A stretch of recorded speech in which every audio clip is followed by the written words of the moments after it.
Afternoon, everybody. Boy, it's a cold one, ain't it? You see the targets that I put out on the pool? Me and Shay got in here, had a little fun, did some curling. Of course, she beat me. That's pretty normal, but that was fun. But let's talk a little bit about the cold and about some things that you really can't do a whole lot about. Winter kill, there's probably going to be some with the temperatures we've had when we get into green up in the spring.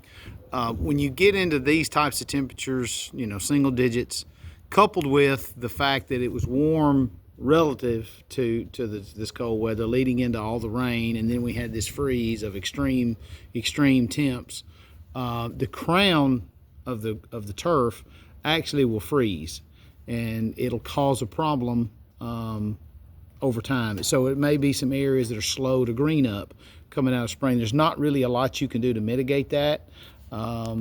Proper fertilization, proper mowing, proper irrigation. Bermuda's pretty good and resilient to coming back from problems. So when you come out of spring, I would recommend a high nitrogen dose. After you get out of a certain temperature range, you get at least 50% green up. You don't want to throw a lot of nitrogen out there until you get to that point.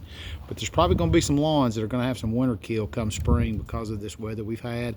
And then they're talking about this happening again this coming weekend. So everything's going to thaw out, but not a lot's going to dry, and then it's going to thaw again. So you're going to have root structure that's going in between and crowns of the turf and things like that.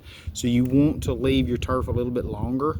I know nobody's getting out right now and scalping the lawn, but that's one reason why you want to leave it at that 3-inch mark coming out of the season at the end of the year through March, April, before you get into green up, but after extreme temperature situations normally, before you start scalping it, because that exposes everything even more. Greens it up quicker, but it can cause winter problems. So I hope everybody stays warm.